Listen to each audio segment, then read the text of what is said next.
The first honorary award to be presented this evening is the Gary Bates Service to the Field Award. This award is named after Gary Bates for his years of service to the dance community. Presenting this award to Michael Roberts is Melissa Allen-Bowman. She boasts a long, successful career as a ballet dancer with the American Ballet Theater. Melissa's choreography has been sought after from the Pittsburgh Symphony Orchestra to regional dance performances. Welcome, Melissa.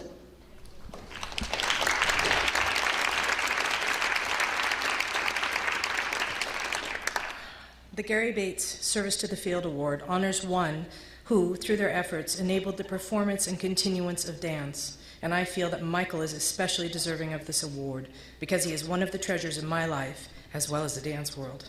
Michael and I go back many years.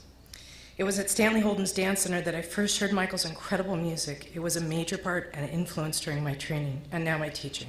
His composition and musicality are an inspiration not only for the dancer, the teacher, and the choreographer, all the same. Imagine taking a ballet class in which the pianist composes what he plays as he plays it. It's such an inspiration. Those of us that have had this experience are incredibly lucky. The studio, film, and learning institutions are fortunate to have Michael's skills. At one point, Michael composed a piece for my first ballet company and really my first choreographic work. It was entitled Lovers. It was such a beautiful piece that it remains one of my favorite pieces to this day. On a personal note, I am blessed to count Michael as one of my dearest friends. And now, let us enjoy some of Michael's work.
Michael, would you please come to the stage?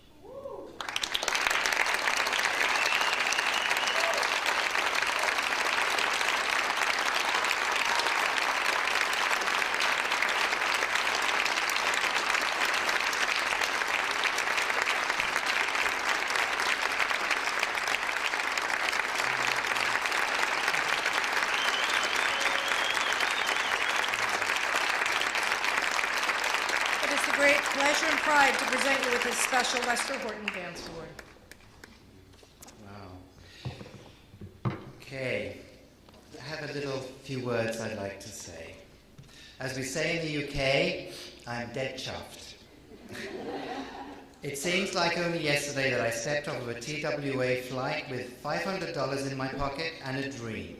It was October 1975. Well, the dream came true. When I was 6 years old, my uncle gave me a recording of Swan Lake. And to this day, Tchaikovsky continues to be my greatest inspiration. My first introduction to dance was in 1967 when I was working on the London production of Sweet Charity, which starred the lady with the $1 million legs, Miss Juliet Prowse. Every night I would stand in the wings and watch her and the dancers strut their stuff. It was during the run of Fiddler on the Roof that a dancer friend asked me if I would play for a ballet class. Well, the only piece of music I knew then was from Swan Lake, and after that I played it over and over again throughout the class. Not long after that I auditioned for the Royal Ballet School in London, and I'll never forget the day of my audition. The music director of the school, a very, very, very large Russian lady, insisted on sitting on the piano bench next to me. It was impossible to reach the high notes on the piano. That's the truth. Halfway through the class, I looked over to the door, and who should be standing there watching and listening to the class but Margot Fonteyn and Rudolf Nureyev. I was dumbstruck, and the journey had begun. In 1975, I moved to the City of Angels, the city that I fell in love with. I met a lady named Wendy Robinson, who in turn introduced me to Betty Lee Winnan, who had a small dance studio in Arcadia. Betty hired me and sponsored me, and she also helped to get my green card. Without the two of them, I would not be here tonight. They're no longer with us, but I thank them both deeply. About 6 months later, I walked into the legendary Stanley Holden Dance Center and asked Stanley for a job. Well, lucky for me, Stanley hired me, and I stayed there for 12 years, working with such great teachers as Stanley himself, Margaret Hills, Patricia Denise, Claire Bloom, and my dear friend, the late Glenn Knight. Thanks to all of you for your wonderful inspiration and your encouragement. And thank you, Stanley, for exposing me to so many opportunities.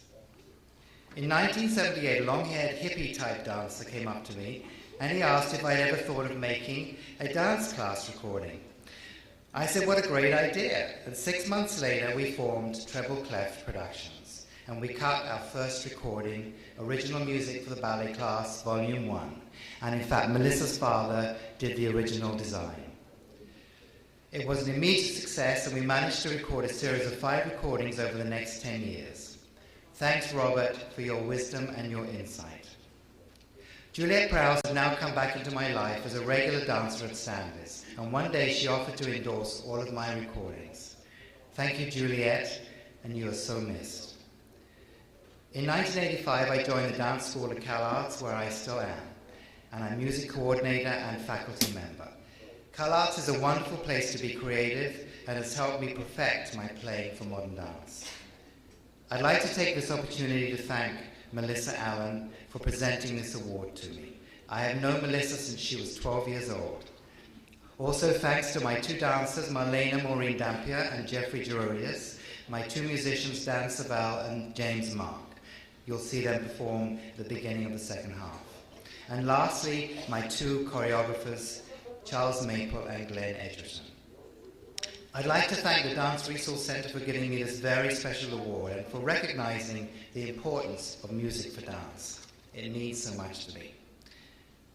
I've had the honor of working with so many wonderful dancers these past years, and I want to say a special thank you to all of them for their inspiration, dedication, and all the blood, sweat, and tears that truly make a great dancer.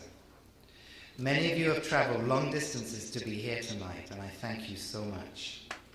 Lastly, tomorrow is my mother's 89th birthday, so happy birthday, Mother, and thanks for those piano lessons. Thank you so much.